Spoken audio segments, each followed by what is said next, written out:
Pues bienvenidas, bienvenidos y bienvenides a esta casa, que es donde entonces empezaría la historia de la cultura del libro impreso y de la palabra en latín, castellano, náhuatl y otras lenguas indígenas. Me presento, soy Alejandro Hernández, el titular de la casa, y tenemos esta tarde el enorme privilegio de contar con una invitada de lujo. Fue una odisea invitarla porque simplemente fue un capricho que yo tenía desde que estuve en la Escuela de Participación Ciudadana para el Rescate del Centro Histórico, del Fideicomiso del Centro Histórico, donde yo estuve trabajando antes de asumir esta titularidad. Platicando, escuchando, investigando a nivel de calle las historias de los diferentes campan de la ciudad de Tenochtitlan, para podérselas llevar a las y los vecinos, y en todo caso con esa historia poderles empoderar y saber exactamente qué significaba esta zona de monumentos, qué tan antigua es la historia de Tenochtitlan y qué tan antigua es la historia de la vida barrial, que es lo que finalmente nos interesaba defender. Empezamos a buscar y tuvimos el inmenso privilegio de encontrar investigadoras e investigadores que traían nuevos datos, que traían nuevas fuentes viejas, fuentes antiguas que no se habían revisitado adecuadamente, fuentes antiguas que no se habían leído adecuadamente y que arrojaban más luz sobre calles, rumbos, momentos específicos de la ciudad de Tenochtitlan. Y en ese momento recuerdo que se cumplió un aniversario, si mal no recuerdo, el 75 aniversario de la Academia Mexicana de la Historia, y con el doctor Oscar Macín pudimos ver el hermosísimo momento en el que usted estuvo platicando con ellos, precisamente sobre el barrio de Moyotlan. Después conocimos el libro que se publicó y que todos ustedes pueden descargar de manera gratuita en el sitio web de la Academia Mexicana de la Historia, donde la doctora Mundi tiene un capítulo entero dedicado al barrio de Moyotlan, que es del que nos va a hablar esta tarde.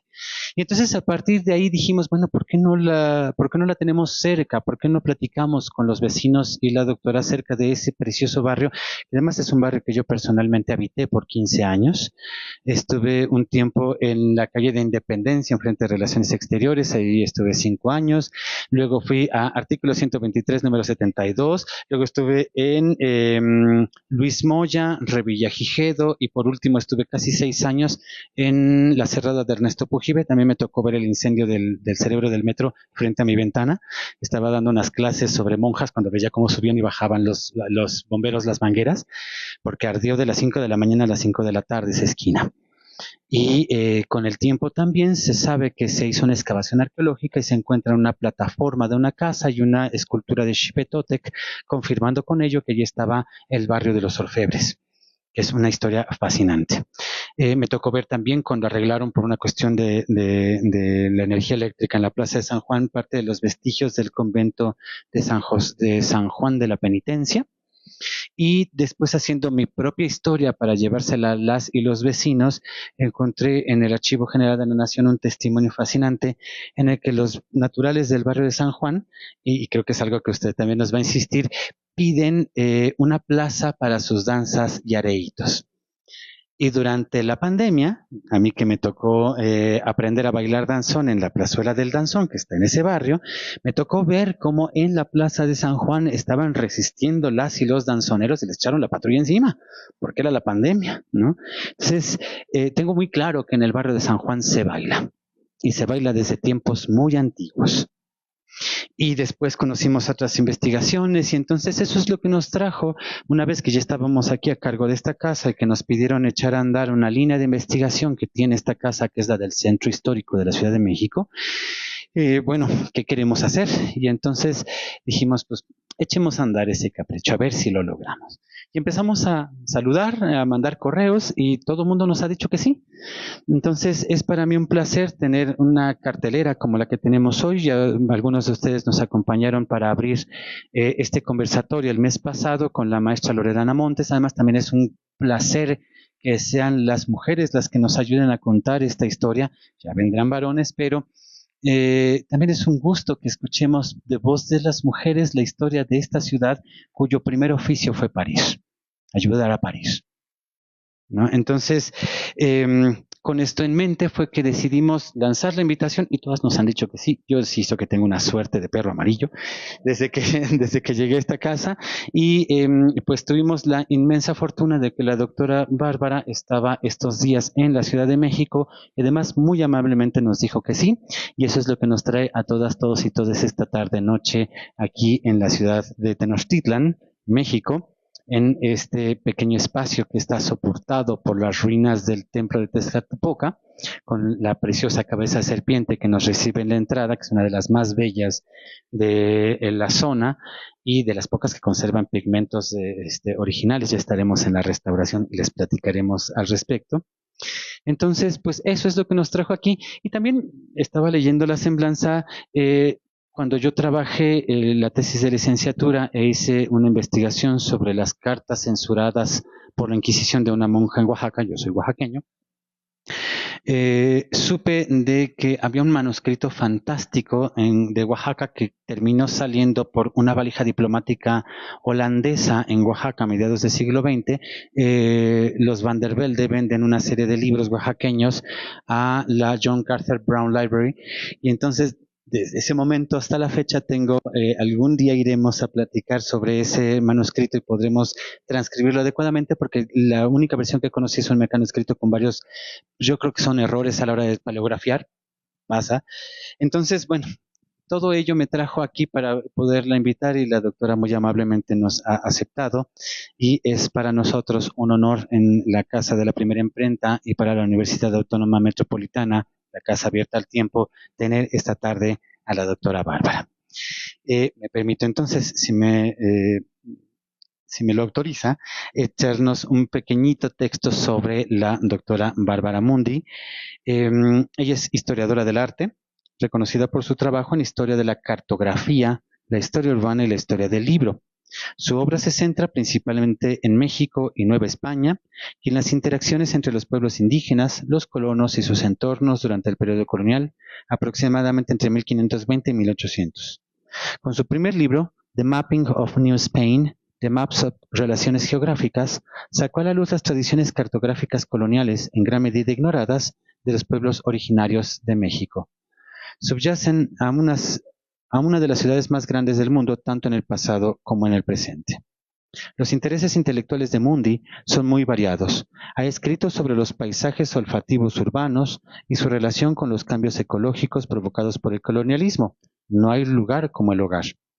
Las epistemologías nahuas de la producción artística, teoría de la imagen indígena y el impacto de la cultura festiva azteca o mexica en el diseño urbano europeo del Renacimiento, espacio mexica y tiempo de los Habsburgo. En dos artículos escritos en colaboración con Aaron Hyman de Johns Hopkins, ha dirigido una mirada crítica al desarrollo de la historia del arte latinoamericano colonial, fuera de la sombra de Vasari y el archivo colonial y sus ficciones. Ha abordado cuestiones de raza en la pintura latinoamericana, colonialismo de asentamiento, familias y pensamiento racializado, y prácticas de descolonización, más allá del reconocimiento, entre interrogantes. Ambos escritos en colaboración con su frecuente colaboradora Dana Lipson, del Smith College. Paralelamente, ha continuado contribuyendo a la investigación sobre cartografía. El proyecto de libro actual de Mundi, La encarnación de la palabra, Cultura del libro europeo y manuscritos del Nuevo Mundo, es una intervención en la historia del libro moderno que de la imprenta. También considera las intrincadas redes de actores humanos y agentes materiales que propiciaron la creación de libros. Se han publicado versiones de este proyecto en El surgimiento de la escritura alfabética y Mundi examina las relaciones entre pintores y notarios. En su próximo libro, Piedra, Papel o Tijera, analiza el importante material del papel nativo. El trabajo de Mundi se extiende a las humanidades digitales. Junto con Dana Lipson es co-creadora de Visitas, Cultura Visual en Hispanoamérica de 1520 a 1820. Los proyectos digitales son una parte fundamental de su práctica docente. Es una estudiosa de larga trayectoria del náhuatl, la lengua indígena del centro de México que aún se habla hoy en día. Entre sus maestros se encuentran Joe Campbell, Francis Cartunen, Alberto Cepeda, John Sullivan y Eduardo de la Cruz Cruz. Mundi ocupó la cátedra Kislak 2021-2022 en la Biblioteca del Congreso. Ha sido becaria en el Centro de Estudios Avanzados en Artes Visuales de la Galería Nacional de Arte y en la Biblioteca John Carter Brown. Forma parte del Consejo Editorial de The Americas, es miembro de la Junta Directiva de la Asociación de Académicos Nahuatl y fue presidenta de la Sociedad Estadounidense de Etnohistoria. Antes de incorporarse a Tulane, fue profesora de Historia y tiene publicados otra serie de textos pintando un mapa de la Ciudad de México del siglo XVI, Tierra, Escritura y Gobierno Indígena, la cartografía de la Nueva España, Piedra, Papel o Tijera, el archivo colonial de sus ficciones, no se lo pierdan, es fabuloso ese texto, Teoría de la imagen indígena, el espacio mexica y el tiempo de los Habsburgo, y otra serie de planos de la Ciudad de México, en Companion of Viceregal Mexico City, que también es una cosa maravillosa, del 2021, y el surgimiento de la escritura alfabética, Tlahuicoli y escribano en el México del siglo XVI. Con esta y otras publicaciones es que se ha hecho de un nombre y un espacio en la academia, tanto en Estados Unidos como en México y en Latinoamérica, y es por eso que esta tarde se reúne con nosotros para platicarnos de este maravilloso y muy interesante barrio tan querido para mí, que es el barrio de San Juan Moyotlán. Sin más, les pido un aplauso y los dejo con la doctora Monti. Como es bien sabido, la ciudad de Tenochtitlan fue construido por sus fundadores mexicas en una isla, como se puede apreciar en la pantalla. Se cree que estos fundadores dividieron la ciudad en 4 zonas organizadas alrededor del centro ceremonial. Estos eran Azacualco al noreste, Zoquiapan o Teopan en el sureste, Huepopan al noreste y Moyotlán al sureste.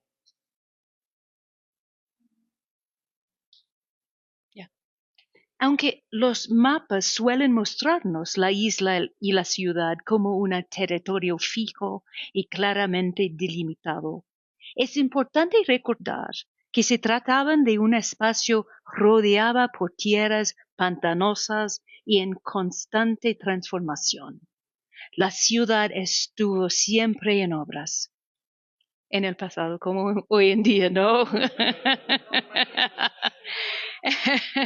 El proceso de desacación y ganancia de tierra firme se desarrolló a lo largo de varios siglos, comenzando quizás en el siglo XIII y continuando en distintas formas hasta nuestros días. La ciudad de México Tenochtitlán merecía esta enorme inversión debido a su importancia innegable, primero como capital del Imperio Mexica y posteriormente como sede de la corte virreinal. De este modo, la ciudad funcionó como un microcosmos de entidades más amplias, ya fuera un imperio indígena u los dominios de la corona de Castilla o España. Las élites urbanas intentaron moldear el espacio urbano de acuerdo con sus propios intereses. En esta charla me enfocaré en una de estos 4 parcialidades, Moyotlán, a lo largo del siglo XVI, para argumentar que su transformación de una zona pantanosa situada en los márgenes de la ciudad hasta ser el corazón del poder económica y política indígena. Y eso no fue un producto del azar. Por el contrario, fue el resultado de los intereses concretos de las élites indígenas y de su colaboración con los franciscanos. Este carácter marcadamente mercantil que aún distingue a la zona tiene sus orígenes precisamente en el siglo XVI. En la pantalla pueden ver algunos de los mapas y pinturas que nos guiarían durante este recorrido. Mi presentación tiene 4 paradas para explicar el desarrollo de este barrio. Empezamos en 1519 con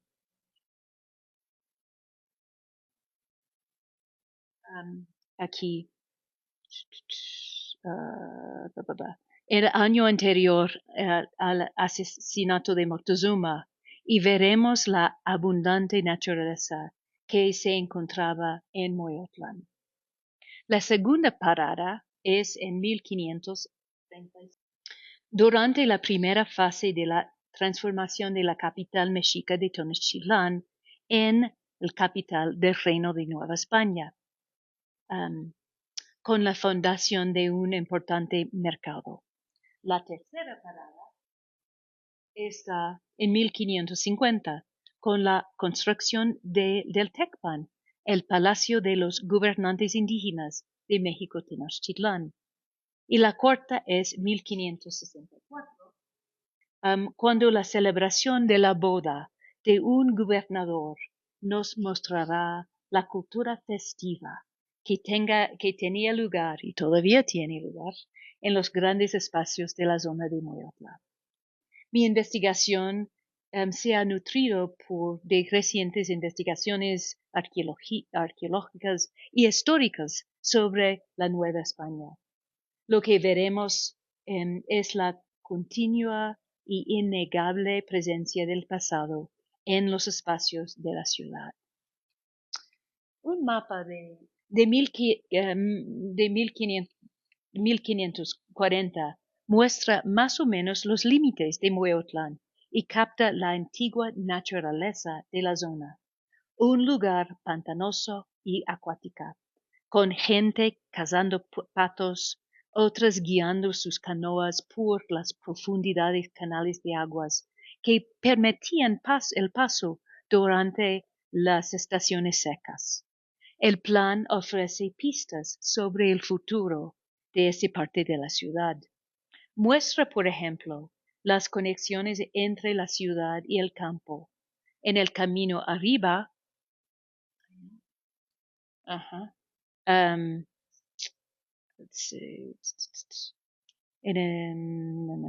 las tamemes caminan bajo de pesados cargos, unos de ellos con una mochila erguida. Para acercarse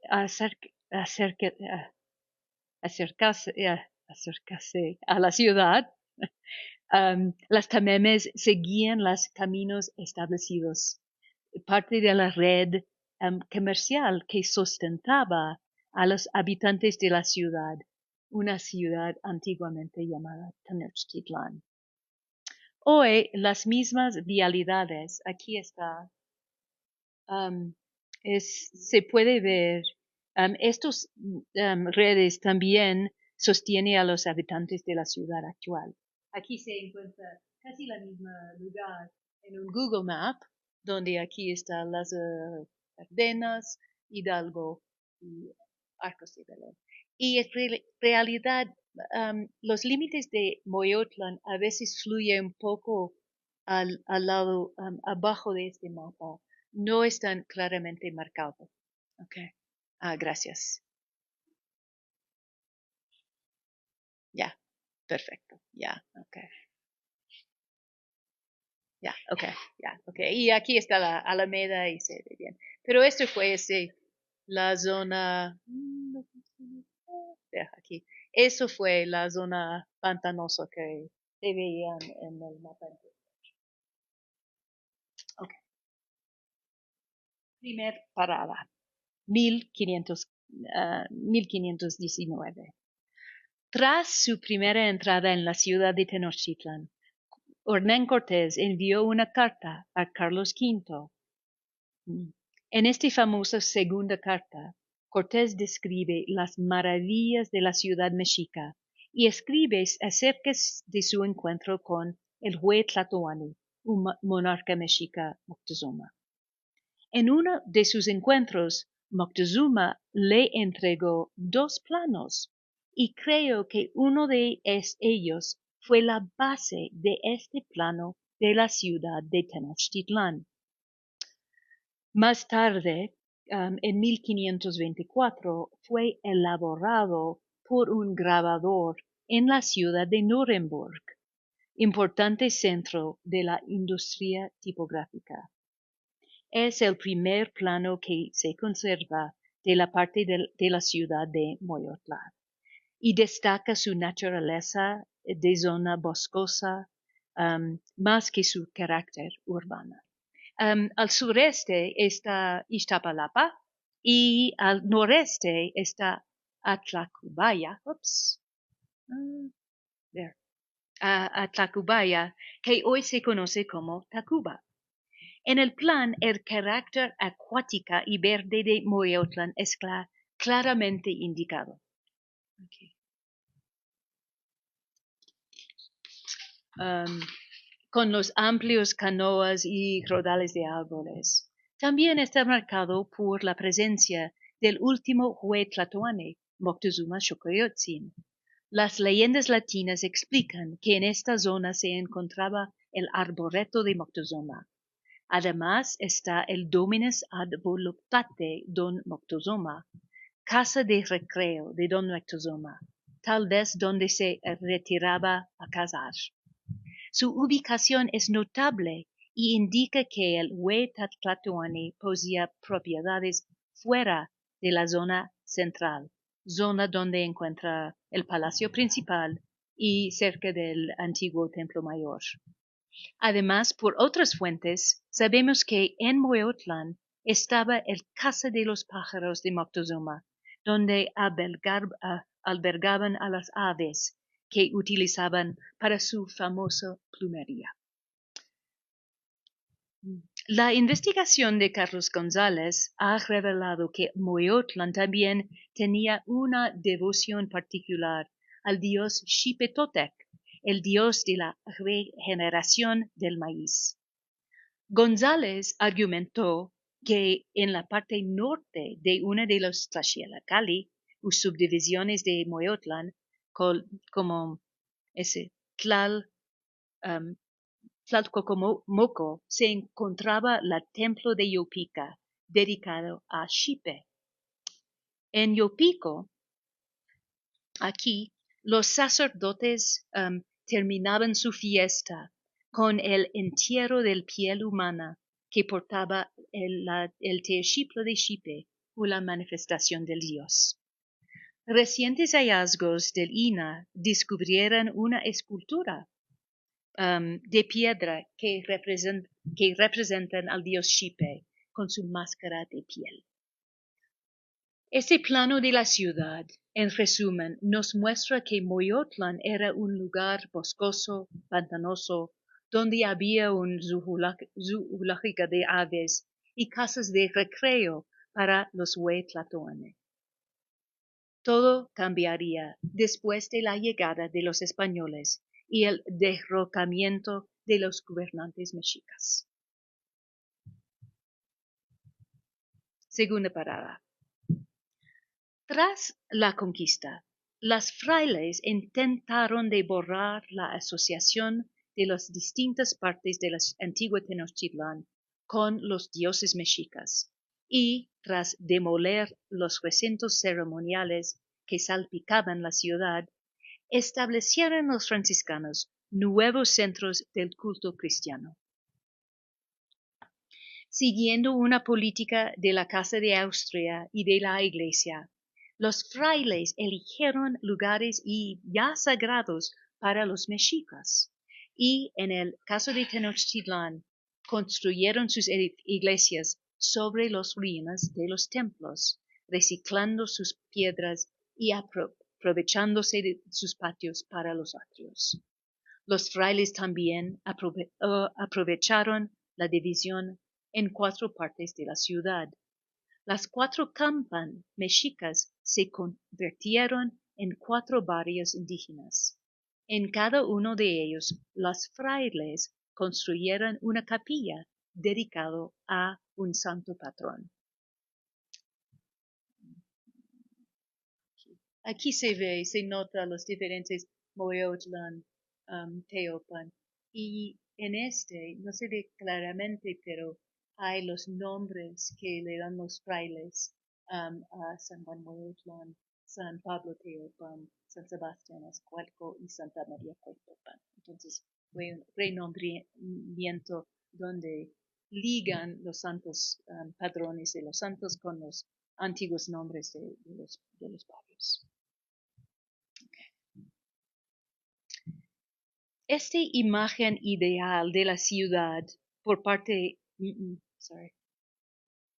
disculpe. Estos capillas eran capillas de visita y la sede central de la evangelación y capilla doctrinal era San José de los Naturales, que formaban parte del gran convento de San Francisco. Aquí. En el... ahí, gracias. En el sureste se encuentra San Pedro Teopan y la iglesia actual, aunque del siglo XVIII, está en el mismo lugar que su antecesora. Al noreste está San Sebastián Azcapotzalco, al noreste Santa María la Redonda Cuepopan y en el sureste San Juan. Esta imagen ideal de la ciudad por parte de los franciscanos aparece en el Códice Osuna. En el centro de la escena vemos a San José, centro de la evangelización, y un pequeño retrato de Fray Pedro de Gante, lego franciscano encargado de la capilla y fundador de su escuela asociada. En los 4 puntos vemos las capillas de visita, cada uno nombrado por su santo patrón. Aquí, San Sebastián, San Pablo, San Juan y Santa María. Entonces es la visión franciscana de la ciudad. Las 4 partes alrededor del centro de San José.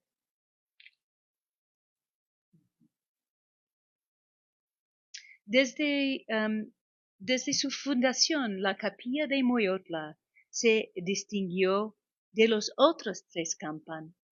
En primer lugar, fue dotado no con uno, pero con 2 santos padrones, San Juan Bautista y San Juan Evangelista, a diferencia a las otras parcialidades con sus santos únicos. Para los franciscanos, estos 2 santos, uno presente al comienzo de la vida de Jesús y el otro autor de Apocalipsis, simbolizaban toda la historia de la salvación humana. Pero la presencia de 2 santos significa también que había 2 fiestas, importante, ¿no?, al año para el santo padrón. Para los habitantes indígenas en las décadas posteriores de la conquista, las fechas habrían sido importantes según el calendario indígena. La fiesta de San Juan Bautista cae 2 o 3 días después del solsticio del verano y San Juan Evangelista cae 5 o 3 días después del solsticio del invierno. Estos solsticios eran importantes acontecimientos solares en el calendario mexica y eran observados con interés por los habitantes de la ciudad. En el periodo prehispánico fueron ampliamente celebrados.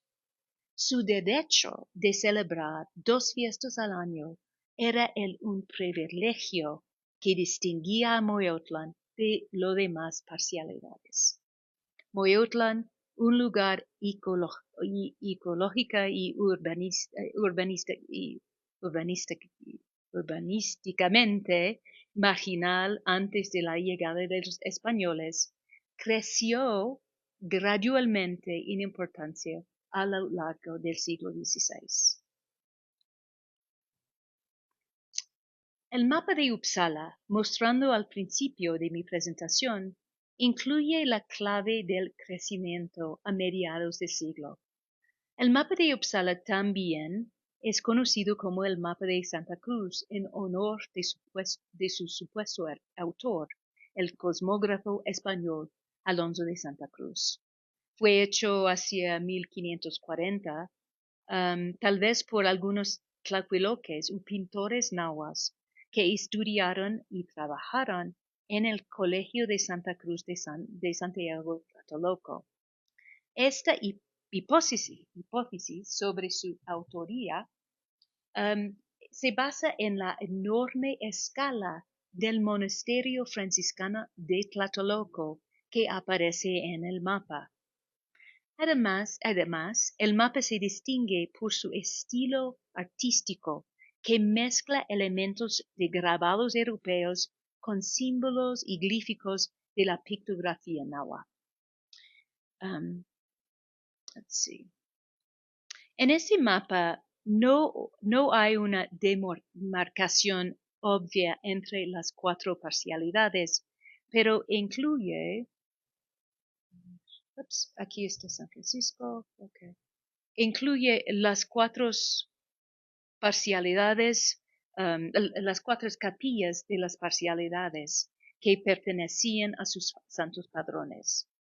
San Juan aparece representado como un edificio ya alto con una enorme cruz delante, y la zona tiene casas humildes y no hay índices de calles, y como ya se ha señalado, la presencia de hombres en canoas tan cerca sugiere que se trata de una zona pantanosa. Pero esta condición pobre y marginal estaba al punto de cambiar. En 1536 se estableció en esta zona un tianguis de alimentos de la tierra.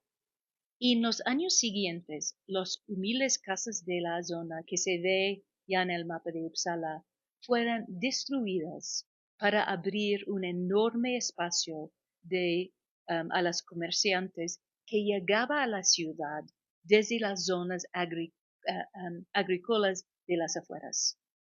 Aunque Tlatelolco es el mercado prehispánico sobre el que más se ha escrito, este mercado de San Juan era de igual u mayor tamaño. Aquí está. Ambos mercados eran lugares maravillosos y sus dimensiones y la riqueza de bienes que ofrecían fascinaron a los observadores españoles. Francisco López de Gomara, el biógrafo de Cortés, después de hacer la observación de que Tlatelolco tenía un enorme mercado, pasa a describir al mercado de Tenochtitlán, el cual, después de la conquista, fue conocido como el Tianguis de México. Cito de López de Gomara. La plaza es ancha, larga, cercada de portales, y tal en fin que caben en ella 60 y aún 100,000 personas, y que anda vendiendo y comprando. Porque como es la cabeza de toda la tierra, acuden allí de toda comarca y aún lejos. Fin de cita. Después de una descripción de cientos de palabras más, López de Gómara concluye finalmente, cito, no acabaría si hubiese de contar todas las cosas que tienen para vender. Fin de cita. Así,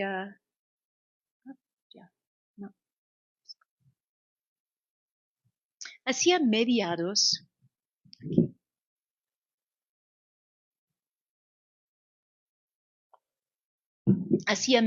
del siglo XVI, ese gran mercado era llamado en ocasiones Tianguis de San Juan, por estar cerca de San Juan Moyotla, o se hacía referencia a él como Tianguis de México.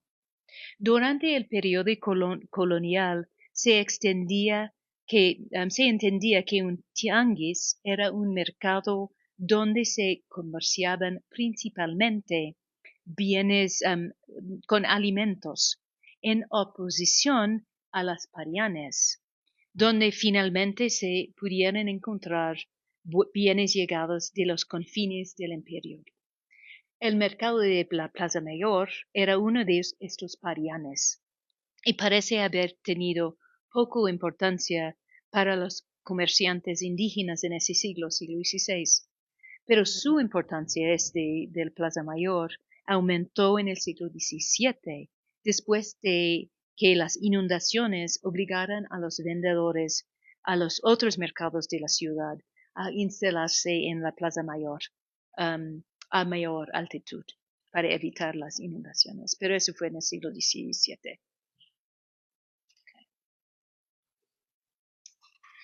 El Tianguis de México, enorme, repleto de vendedores y compradores, era el centro comercial de la ciudad. Las pequeñas transacciones que tenían lugar en él, en una época sin refrigeración, los alimentos frescos debían comprarse a diario. Ese mercado era el pilar de la vida económica de los habitantes indígenas de la ciudad, en especial de las mujeres. En las ordenanzas emitidas por el virrey a finales del siglo XVI y a principios del siglo XVII, se mencionaba frecuentemente que quienes vendían ahí eran indias, es decir, mujeres. Este es un plano que ahora se encuentra en la Biblioteca Nacional de Francia y consiste solamente en una copia tardía. A pesar de ser copia, revela lo que se vendía en el tianguis en finales del siglo XVI. En este plano orientado al sur se ve un espacio urbano muy ordenado. El perímetro del tianguis está delimitado gracias por unas estructuras con portales, probablemente tiendas, y muestra muy pocas entradas.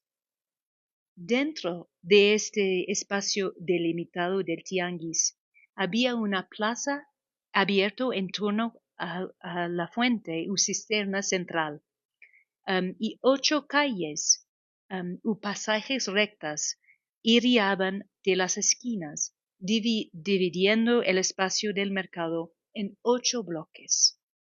Los grandes bloques de las esquinas contienen espacios para 20 mercadores, mientras que los bloques internos, orientados a los 4 puntos cardinales, contenían 10. Hay una amplia... Muchos de los puestos del mercado están identificados con pequeños jeroglíficos u imágenes de los artículos de venta acompañados por glosas en náhuatl. Let's see. La mayoría de los productos de mayoría de productos de alimentación están marcados en el lado izquierdo del plano, y como se ve en la próxima.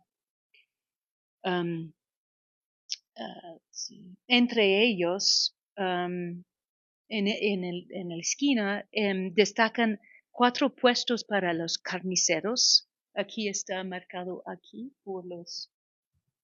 Ya. Nakanamacaques, aquí, y se ve la pata de un animal. Son vendedores de carnes. Y estos son los pescadores, los Michnamacaques, aquí, donde se venden el pez. Los primeros ponen de relieve la abundancia de carne en la dieta indígena después de los grandes planicies de pastorero. En el siglo XVI, la gran abundancia de carne provocó una devastación ecológica que siguió adelante en los siglos posteriores. Aunque hacía alarde de una gran abundancia de alimentos, chiles, chía, maíz, frijoles, verduras, fruta, carne, pescado y tortillas, en ese tianguis no se vendía únicamente productos de comida. Podían encontrar aquí bienes de lujo indígenas, en los puestos del lado occidental. Es posible ver un coscato aquí, o joyas identificados con un collar, tal vez de cuentas de jade. El hecho de que toda una cuadra haya estado dedicada a la venta de cascabeles, aquí, o coyoli, sugiere su extendida y abundante uso como elementos sonoros para la vestimenta. Aquí, la vestimenta, la vestimenta y tal vez para la música en las procesiones. Las textiles de diferentes variedades también eran abundantes, y esa clase de objetos es la que se muestra la mayor afluencia desde España. De las 7 palabras préstamos identificables en las plazas, 6 de ellas se refieren a textiles u vestimientos. Aquí se ve sayal, seda, frazada, cordón, sombrero, capán, que tal vez podría referirse a capas. Es casi segura que los confeccionadoras indígenas hacían prendas de vestir finas para los consumidores españoles de la ciudad, y que las élites nativas también usaban.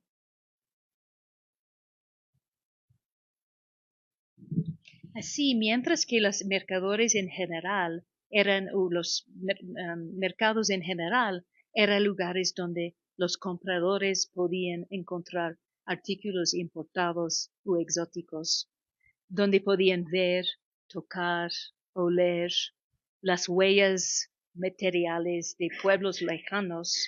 Lo que es sorprendente del Tianguis de México es lo conservador que era la cultura material.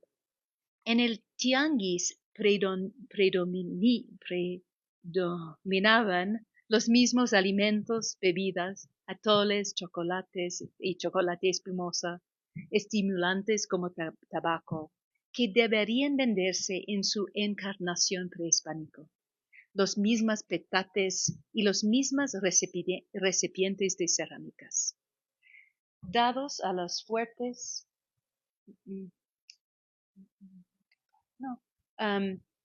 dados los fuertes aromas de los chiles, el pescado y las frutas tropicales, el tianguis también tenía su perfil olfativo, otra poderosa afinidad con su similar prehispánico, al igual que los sonidos. Uno puede imaginar a los vendedores ambulantes hablando el náhuatl y a los comerciantes de cascabel anunciando sus productos y promoviendo algún artículo nuevo.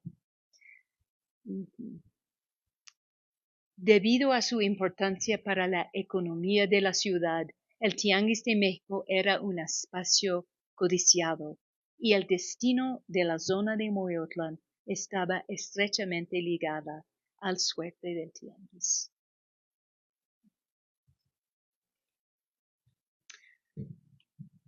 Un plan del 1588, trazado por Cristóbal de Carvalho, el alarife mayor del Cabildo, presenta detalles pertinentes sobre la apariencia del tianguis a finales del siglo.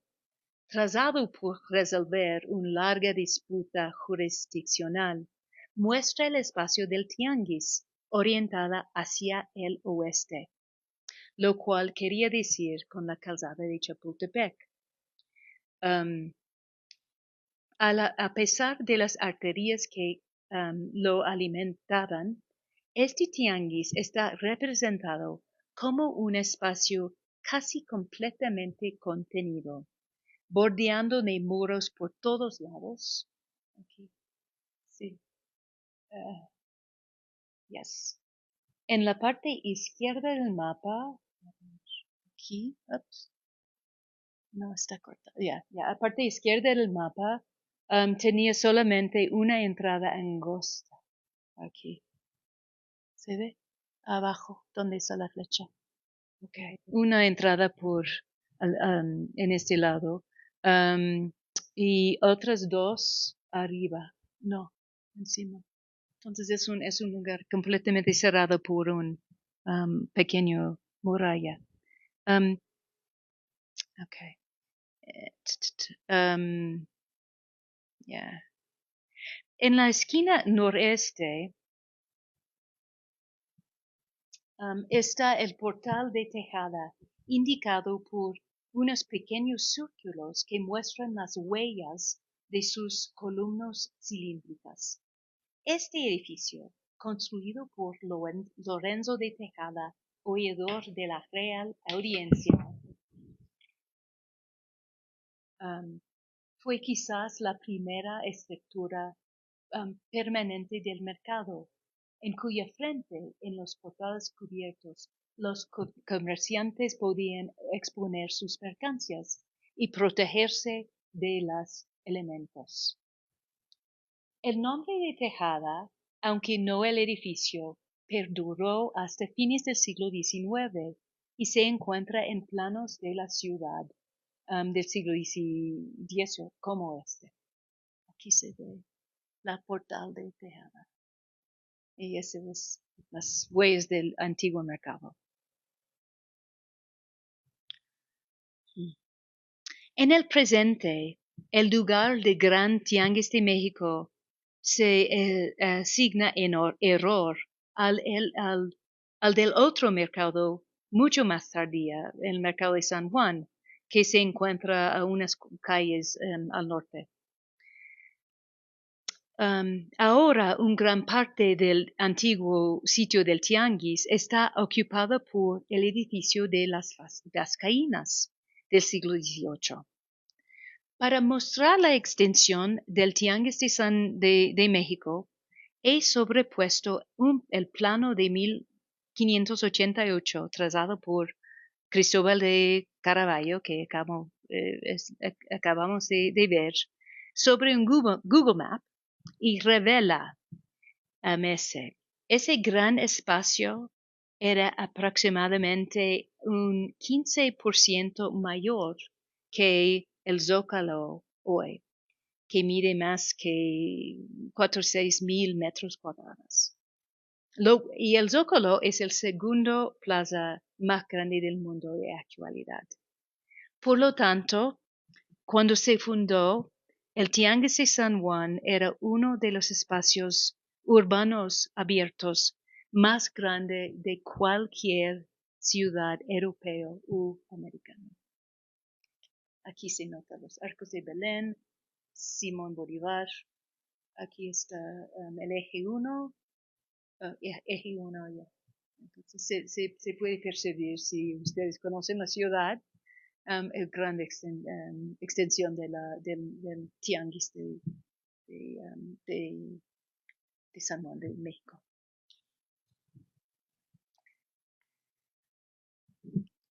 Y pues, todavía. Y hoy en día se puede notar, hay un cambio en la calle actual de Vizcaínas, pero hay un pequeño cambio donde es más estrecha la calle y es porque hubo los portales de Tejada en ese lugar. Entonces, hoy en día se nota de la estrecha calle porque estaba donde estaban los portales. Ajá. Mhm. Mhm. Ya. Ya. Ya. Ya.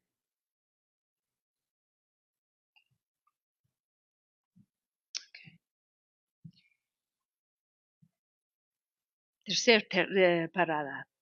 La suerte de Moyotlán volvió a cambiar con su elección como sede de gobierno indígena de la ciudad hacia 1550 y la construcción de un palacio Utecpan para los actos oficiales. En el plano del mercado, aquí, podemos apreciar o podemos percibir un boceto de un edificio. Solo aparece la fachada con algunos portales y 4 conjuntos de círculos concéntricos a lo largo del entablamiento. Calculo que la fachada de este edificio debía medir algo más de 80 metros.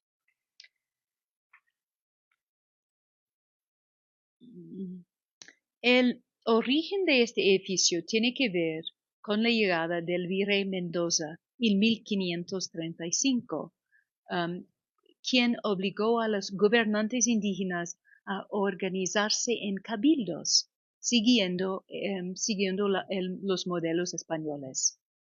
A diferencia de la práctica española, estaba encabezados por un gobernador.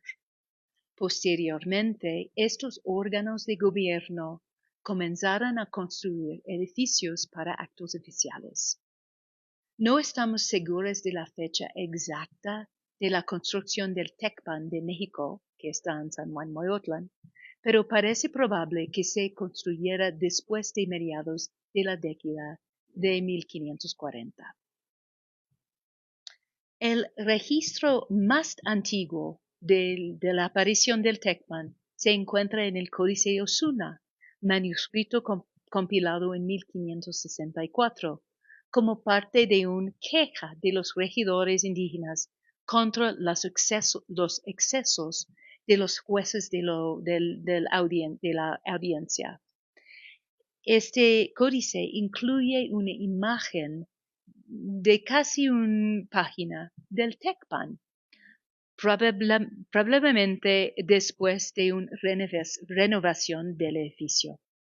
La fecha viene dada por la presencia de Esteban de Guzmán, a la izquierda. Sí, aquí. Esteban de Guzmán, que fue juez gobernador entre 1554 y 57. Está conversando con don Luis Velasco, entonces virrey de Nueva España.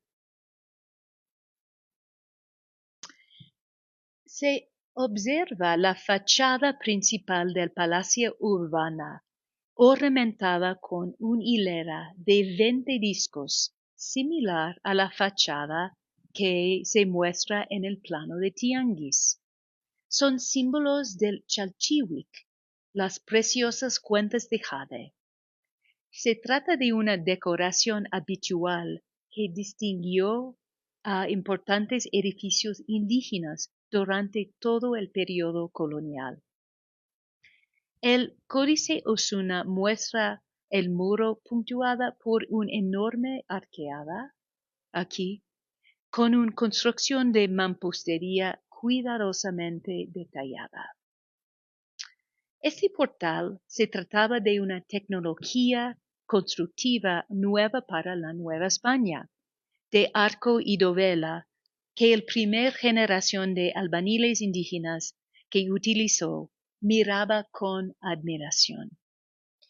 Esa entrada lleva a un gran patio interior, dominada en un extremo por el Palacio del Gobierno, que ve hacia el oriente.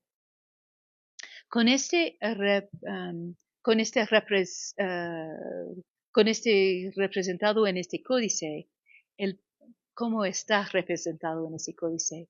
El patio era un lugar muy vigilado, con una entrada desde la calle y sin ninguna otra salida indicada, salvo quizás por la parte trasera del propio Tecpan. Sí. La costumbre arquitectónica de rodear los espacios especiales con muros bajos tenía raíces prehispánicas y se podía ver en su máxima expresión aquí mismo en el Coatepantli, el gran muro labrado con serpientes que fue construido en el Templo Mayor.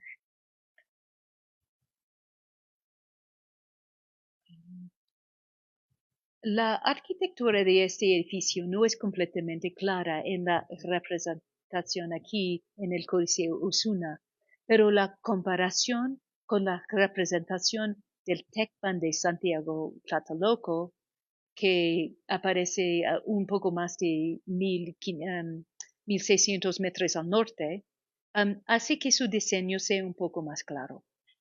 En el Códice Tlatelolco, un manuscrito nativo de aproximadamente 1555, aparece una representación esquemática de ese segundo Tecpan. Ese edificio tenía el mismo patio amurallado, pero arriba de su pórtico con arcos había un segundo piso, ¿sí? con un,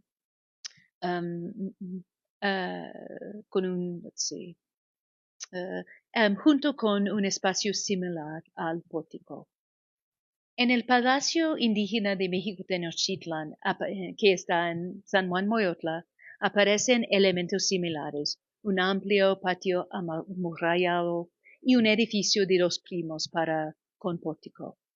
En esa ciudad de construcciones bajas, el alto edificio de Tecpan debe haber sido visible a la distancia. El muro frontal de Tecpan bordeaba el enorme tianguis al este, pero lo que el palacio de 2 pisos era siempre una presencia visible desde el mercado. Los señores indígenas podían grabar las transacciones que tenían lugar en los mercados y teniendo esto en consideración, la proximidad del Tecpan al tianguis fue una decisión práctica, al igual que simbólico, porque todos los tejemanejes dentro del tianguis eran visibles desde los balcones del segundo piso del Tecpan.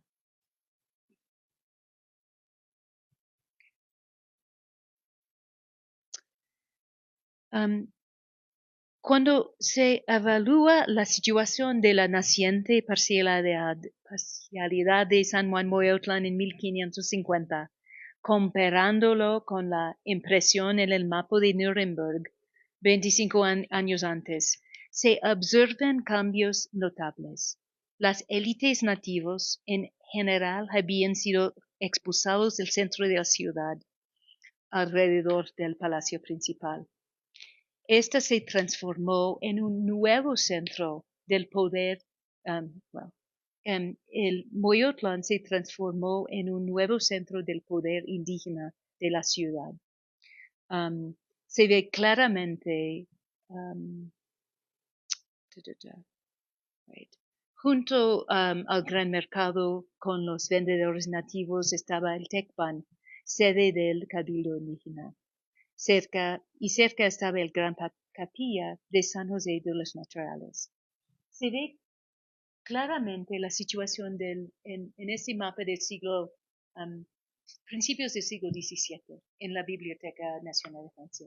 Y voy a mostrarles la parcialidad de Moyotlán que se encuentra por aquí. No, más allá. Ya. No, aquí. Aquí está Moyotlán. Sí. Y se ve en Moyotlán aquí su situación. Aquí está la gran plaza donde está el mercado con su fuente. El Tecpan, el Palacio de Gobierno, está enfrente. Y ahí, a unos 4 pasos de la ciudad, se encuentra San Francisco. Y aquí al dentro está San José de los Naturales. Y hoy en día todavía existe San Francisco, parte de eso. Y la eje que conecta San Francisco con la plaza es el eje 1, el eje central.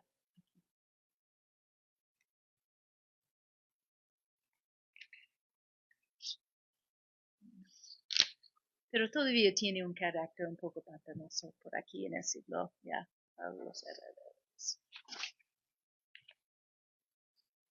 Sabemos aquí la perdurabilidad del Tecpan como edificio y como sede del gobierno nativo de la ciudad por los planes de ese última.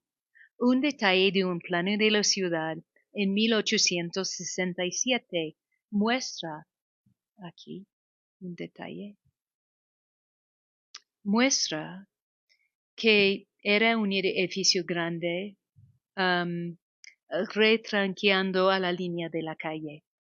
Desde su construcción hasta el siglo XVIII, estuvo ubicado en la intersección de hoy que es Avenida Lázaro Cárdenas y José María Izazaga, cerca de la estación de Metro Salto de Agua. Y yo no sé si es el Tecpan, pero es una foto, tarjeta postal, donde se ve un edificio ubicado en un lugar del Tecpan. Y no sé, no estoy completamente seguro si es el Tecpan, pero está enfrente del Salto de Agua y se ve todavía los arcos que va por Acueducto de Chapultepec. Entonces, esa conexión entre el agua y la gobernación indígena fue sumamente importante en la época prehispánica y sigue siendo importante en en esa época.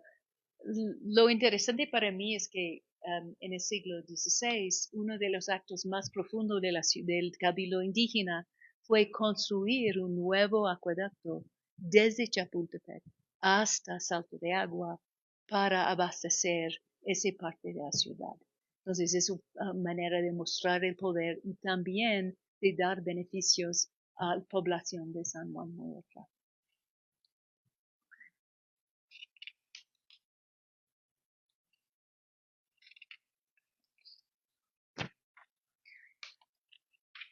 La fiesta.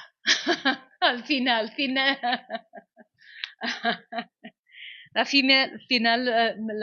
parada final con la fiesta, porque las ciudades son conjuntos de calles y edificios, sin duda, pero es la vida humana la que da espíritu y vitalidad.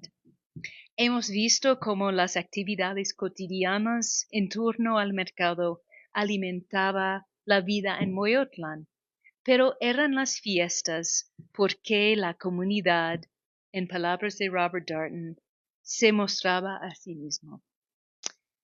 Para dar cabida a la vida comunitaria de la fiesta, Moyotlán contaba con dos espacios importantes para las celebraciones.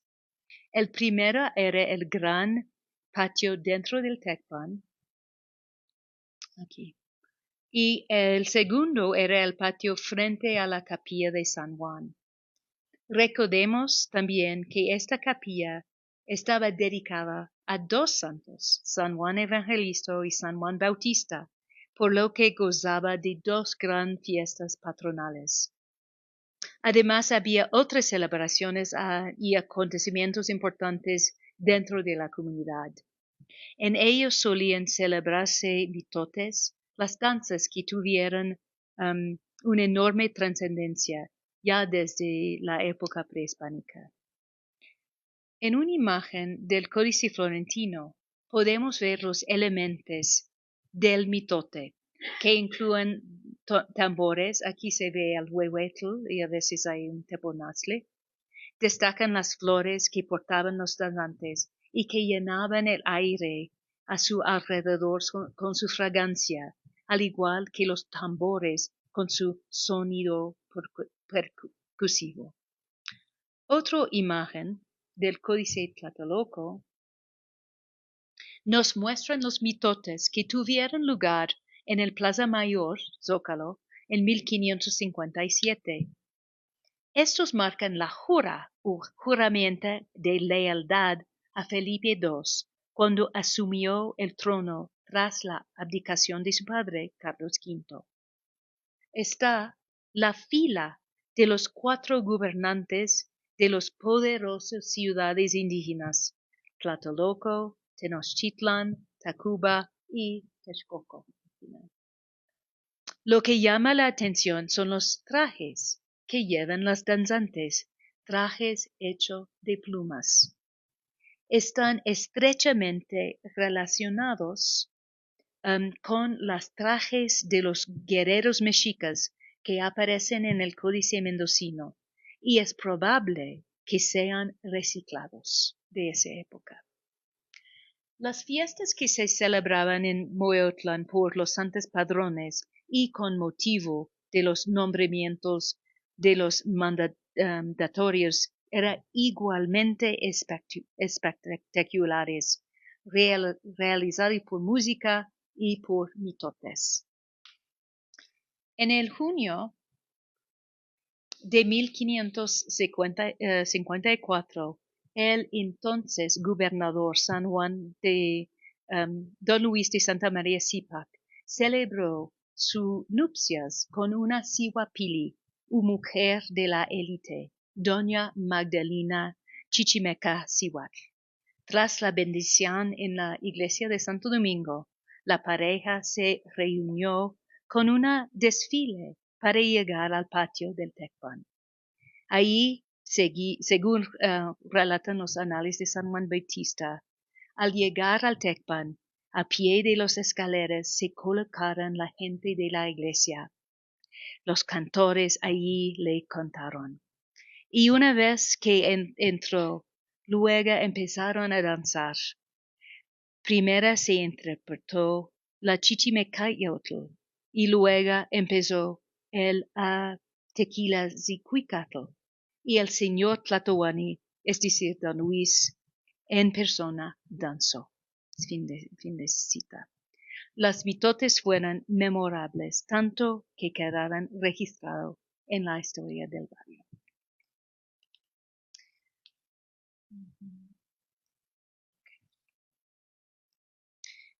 Pero para los habitantes de Moyotlán, su propia iglesia de San Juan tenía una importancia central en la vida ceremonial, que incluía los días de San Juan Bautista, de San Juan Evangelista y segunda de todas las Pascuas de las Pascuas de año. Cuando los franciscanos quisieron fundar un convento de monjas en lugar de la capilla, el gobierno náhuatl de San Juan Moyotla pidió que no se moviera la advocación de San Juan para poder celebrar las dos fiestas, así como la celebración de Pascua. Además, ellos solicitaron un patio lo suficientemente grande para poder hacer sus acostumbrados mitotes. Un plan de Juan Gómez de Trasmante revela que en lugar de la capilla de San Juan se encontró un nuevo convento de monjas de San Juan de la Penitencia, construido en 1592. Pero las peticiones de las élites de Moyotlán fueron atendidas, y planos posteriores de la ciudad muestran la gran ciudad, la gran plaza, para dar cabida a las aquí. Se ve aquí la gran plaza para dar cabida a las fiestas indígenas que tenían lugar en esta plaza. Aquí se ve. Para concluir, mi bosquejo de San Juan Moyotlán ha mostrado que en las décadas posteriores de la conquista, esta era una zona pantanosa. Su asociación con Xipe fue borrado por la nueva geografía católica promovido por los frailes, especialmente los franciscanos.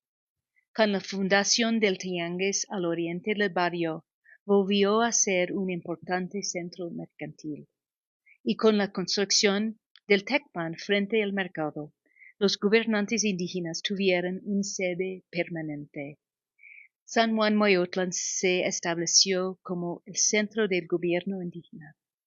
Aunque el poder indígena de la ciudad se disminuye a través de los siglos, su importancia como centro de comercio sigue siendo vigente hoy en día. Estoy muy agradecida por compartir con ustedes esta noche mi contribución a la historia mexicana.